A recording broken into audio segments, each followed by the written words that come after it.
no? So, nagliligpit tayo kasi nga magtatapon tayo ng mga basura, yung mga damit ko na luma na. At syempre, iniisang side ko na lang yung pang door to door ko ba kasi para mas madali ko na lang siyang tanggalin.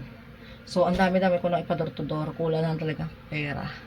Kasi na pambayad, maliban sa pambayad, yung idadagdag mo na mga dilata, syempre para solid yung door to door mo ba.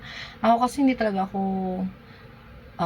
komportable na magpadala ako na mga rabot-rabot lang o mga bigay-bigay lang, no? Syempre masarap pa rin magbukas ang family natin na meron tayong laman na mga toothpaste, mga chocolates, mga dilatas, yung mga needs talaga ba, mga daily needs talaga ba, mga shampoo, mga lotion, ano man dyan. Pro lotion, di kasi mahilig yung mga anak ko eh.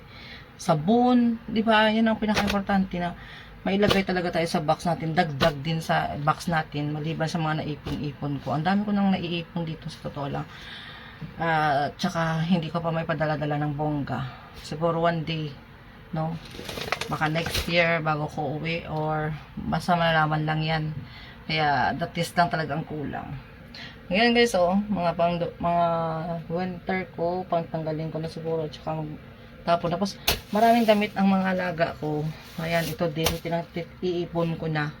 Kasi sinabi ko naman sa amo ko na, kukunin ko na lang ipadala ko sa Pilipinas. Yun, di ba? Ang gaganda pa naman.